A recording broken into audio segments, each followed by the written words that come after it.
Hi friends, स्वागत है आप सभी का आपके अपने मोटिवेशनल रेन यूट्यूब चैनल में।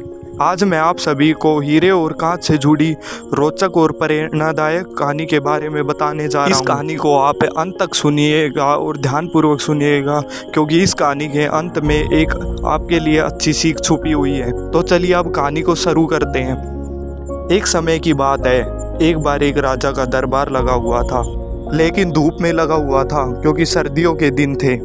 अक्सर राजा की चौपाल वहीं लगती थी। राजा लोगों की अपील सुन रहा था और सब कुछ ठीक ठाक चल रहा था। लेकिन भीड़ में से एक आदमी उठता है और बोलता है, मुझे राजा से मिलना है, मेरे पास 2 हीरे हैं और उनमें से एक असली है और एक नकली। तो मैं राजा से पूछना चाहता हूँ। उसकी बात को राजा तक पहुँचाया गया और राजा ने उसे चौपाल में आने की आज्ञा दी और उससे पूछा, बताओ क्या चाहते हो। तो उसने राजा से कहा कि मेरे पास 2 हीरे हैं, एक असली और एक नकली, और आज तक उन हीरों की परख कोई नहीं कर पाया कि कौन सा असली है और कौन सा नकली। अगर आप बता देते हैं कि कौन सा हीरा असली है और कौन सा नकली, तो वो दोनों हीरे मैं आपको दे दूंगा आपके खजाने में रखने के लिए। लेकिन अगर आप नहीं बता पाए तो आपको इस हीरे की कीमत चुकानी पड़ेगी। राजा ने स्वीकार किया और यह प्रक्रिया शुरू की। सब लोग दरबार में अपना अपना दिमाग दौड़ा रहे थे, परंतु किसी की हिम्मत नहीं थी कि बता पाए कि कौन सा हीरा असली है और कौन सा नकली।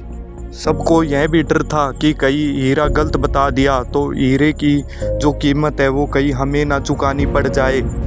थोड़ी देर बाद राजा ने स्वीकार कर लिया कि वो नहीं बता पाएंगे कि कौन सा हीरा असली है और कौन सा नकली। लेकिन तुरंत वही एक घटना घटी। भीड़ में से एक बूढ़ा अंधा व्यक्ति खड़ा हुआ और वो बोला कि अगर मुझे मौका मिले तो मैं परख करके बता सकता हूँ कि कौन सा हीरा असली है और कौन सा नकली। राजा को प्रशंसा हुई कि चलो कोई तो है जो ये बता पाएगा। अब उस बुजुर्ग ने दोनों हीरों को देखा और 1 मिनट में ही असली हीरे को पहचान कर बता दिया। राजा ने उस बुजुर्ग का धन्यवाद किया और एक हीरे को खजाने में रखवा दिया जो हीरा असली था।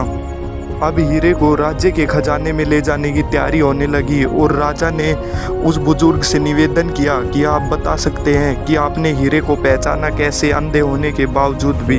अब आप सभी बुजुर्ग की बात ध्यान से सुनना। तो बुजुर्ग ने कहा, जो हीरा धूप से गर्म हुआ वो मतलब कांच का हीरा है, और जो असली हीरा है वो धूप में गर्म नहीं होता। यही हीरे की खासियत है।